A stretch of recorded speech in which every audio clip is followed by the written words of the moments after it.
যেদিন আমার বিয়ে হয় সেদিন বাসর ঘরে গিয়েই আমি অবাক হয়ে যাই। এ আমার কার সাথে বিয়ে হলো? জীবনে তো সে আমাকে কখনো স্ত্রীর মর্যাদাই দিবে না। পারিবারিকভাবে আমার বিয়ে হয়। আমি যখন ক্লাস 10 এ পড়ি তখনই মূলত আমার বিয়েটা হয়। আর আমার যার সাথে বিয়ে হয় সে আমার সাথে অনেকটাই বয়স বেশি। সে খুব ভালো একটা জব করে।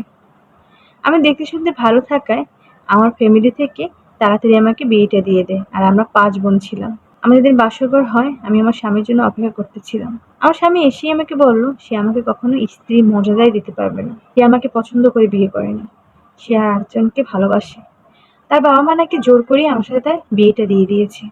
শুনে আমি যেন আকাশ ভেঙে পড়ি। এত অলস আমার। তারপর স্বামীর মুখ থেকে বাসর ঘরে শোনা এই কথাটা আমার খুব গায়ে বাধে। আমি খুব কান্নাকাটি করতে লাগি। আমি বলি আমার কি দোষ ছিল তাহলে? সে বলে সেটা সে জানে না।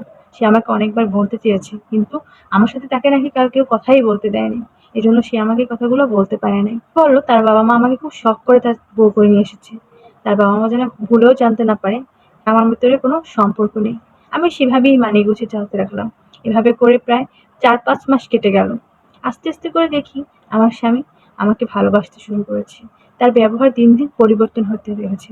আমি দিনরাত আল্লাহর কাছে কান্না করতাম, আল্লাহ আমার স্বামী যেন ঠিকঠাক হয়ে যায়। সে যেন আমাকে ভালোবাসে, সে যেন আমাকে সম্মান করে, সে যেন আমাকে স্ত্রীর মর্যাদা দেয়। অবশেষে আল্লাহ আমার কথা শুনল। আমার স্বামী যত দিন যাচ্ছে আমার প্রতি তার আকর্ষণ বাড়ছে, আমার প্রতি তার ভালোবাসা বাড়ছে। বিয়ের প্রায় 1 বছর পরে তার আর আমার ভিতরে স্বামী-স্ত্রীর সম্পর্ক হয়েছে। শুকর আলহামদুলিল্লাহ এখন আমাদের 2 বাচ্চা। আমরা খুব এখন ভালো আছি। সে আমাকে প্রচুর সম্মান করে আর আমিও তাকে প্রচুর সম্মান করি। দুজনের ভিতরে ভালোবাসার কোনো কমতি নেই। আসলে আল্লাহ চাইলে সবকিছুই সম্ভব। তো এটা একটা কালেক্ট করা কাহিনী। যদি ভালো লেগে থাকে অবশ্যই পাশে থাকবেন। আসসালামু আলাইকুম। আল্লাহ হাফেজ।